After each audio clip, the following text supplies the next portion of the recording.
You wake up, you follow the routine. Morning light, familiar walls, the same path through the day. Work, obligations, small conversations that blur together. Then night comes, and tomorrow waits to repeat it all. And sometimes without warning, a question slips in. Why am I doing this? Not dramatically, not loudly, just a quiet pause where the routine briefly loses its authority. A moment where the structure you live inside feels strangely hollow.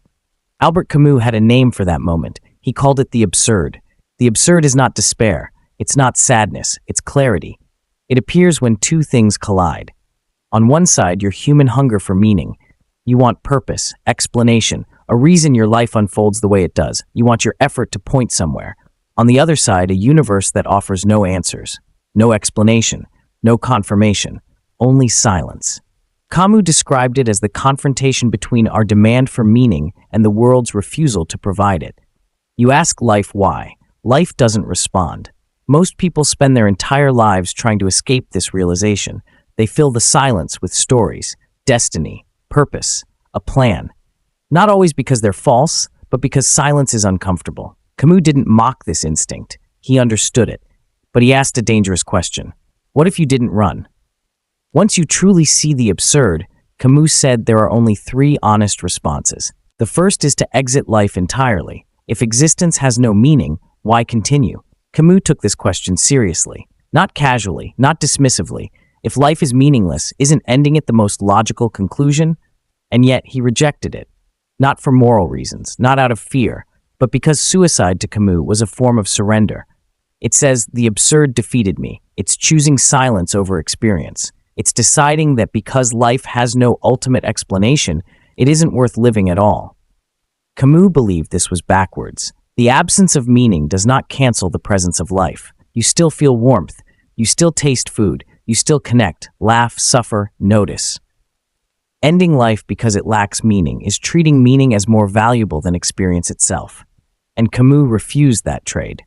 The second response is more subtle. You don't end your life. You end the question. You leap into belief. God has a plan. Everything happens for a reason. Meaning exists, even if you can't see it yet. Camus called this philosophical suicide, not because belief is foolish, but because it closes the confrontation too quickly. It fills silence with certainty before silence has been fully faced.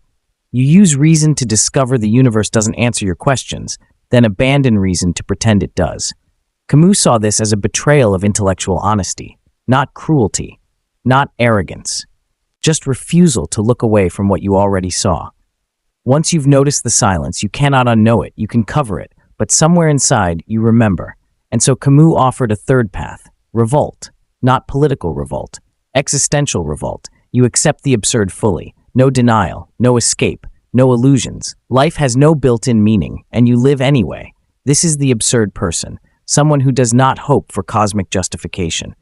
Someone who does not wait for permission to exist.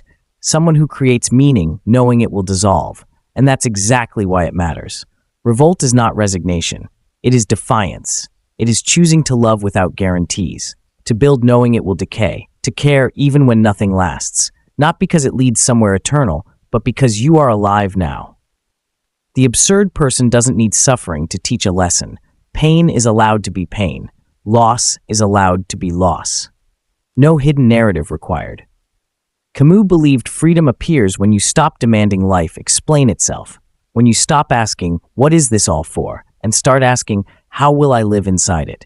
This is why he turned to the myth of Sisyphus, condemned to push a boulder up a mountain forever. No progress, no reward, no end. The perfect image of repetition without purpose. And yet, Camus wrote, one must imagine Sisyphus happy, not because the task becomes meaningful, but because Sisyphus is conscious. He knows the truth of his condition, and he pushes anyway. The boulder is his, the struggle is his, the choice is his, and so is your life. Your routine, your work, your relationships, your unfinished tasks that return every morning, everything rolls back down. You can push your boulder while waiting for meaning to arrive, or you can push it knowing meaning will never come, and find freedom there. The absurd person doesn't escape the cycle. They own it. They stop waiting for the world to validate them. They stop postponing life until answers arrive. They live with intensity, honesty, and awareness, not because it matters forever, but because it matters now. And maybe that's the secret. Not happiness as an achievement, not meaning as a destination, but presence without illusion, choice without hope. Life without excuses.